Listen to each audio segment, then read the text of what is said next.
енді осы неге келгелі мен негізі өзім шынымен де психология, бағанағы нумерология бір нәрсе деген өте қарамайды екенмін. Ұқпаймын да, қарамаймын да, тыңдамаймын да.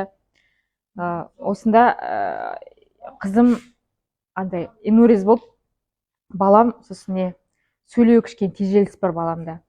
Соны қызымды уже неге апардым, бағанағы не еді, урологқа апардым, қайта 2 жылғатан урологқа апардым, нейропатологқа апардым. Не екенін білмейді да енді.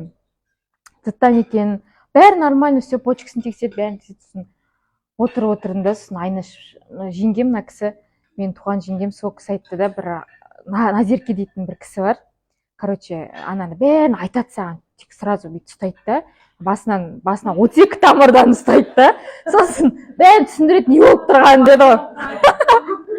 Сосын соқтым, құрсын білмеймін, сосын, короче, айтты, сондай бір қасиеті бар деді еще. Просто сосын басынан 32 тамырды астап күшті ананы, тек мен ананы апардым, Айнаш айтты. Сосын, құрсын апар дедім, апаршы мен де, одан бұрын психологқа жазылып қойып едім, бір психологқа, соған отказ бердім де, короче, Назерке жазылдым, сол Назерке барып, қызымды апарып, не істегеннен қызым уже келесі күні, вообще уже анандай не болған жоқ, инурез болған жоқ.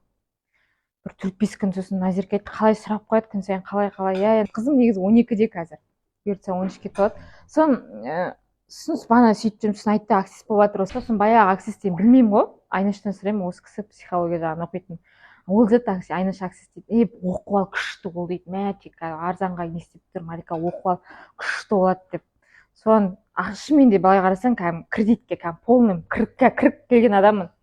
Сосын как раз апашкадан ақша сұрадым, сол уақытта өзіме бір 10 000 салдым, одан күйеуіме премия түсті, деп жайлап сөйтінен бере бердім. Сосын сөйтіп кірдім, кәдімгідей андай, маған ақша не істемес, кредит аламын да, наличка жасаймын, 20 000 30 000 керек па, сөйтіп кіре бердім. Көріп тұрмын, көбейіп батқанын, бірақ ақша жоқ, қайдан табамын, кіре беремін. Сосын өзім табамын, өзім жүремін, өзім деп жүрдім. Күйеуімді былай қарағанда адам құрлы көрген жоқ, былай бір сөзбен айтқанда. Андай ғой, кәдімгідей тасташы, бірдеме айтса тасташы деп анандай бар, ананы адам құрлы, ананың сөзінде адам қылмаймын, өзім тек мен жасап жатқан бәрі мен деп жүрдім да. Проблемамен келген адам күйеуімнің проблемасы бар, өзімдікі бар.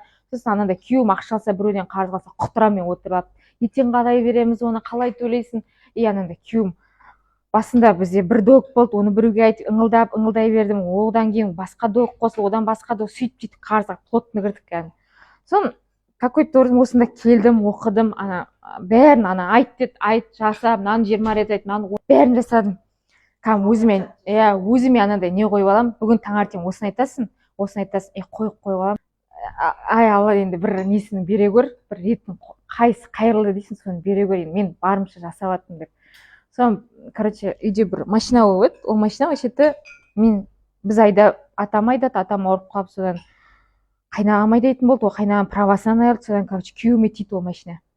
Сосын күйеуім айдап жүріп, мынаны сатамын деді, оны үлкен қайнағам машинасы еді, ол айтты да, типа, сатыңдар да, ақшасын маған беріңдер деді. До этого кішкене немен істеп қалды, сосын ақша маған бересіңдер деп. Сол, короче, бір мезетте, типа, сататын болды машинаны. Күйеуім айтты, сатайын деп жатырмын деп. Жақсы, сатыңдар, өздеріңе сол машина, ақшаны алыңдар да, өздерің машина алыңдар деді. Енді неге, өздерің қарайсыңдар, үстіне қосам десең қосыңдар енді.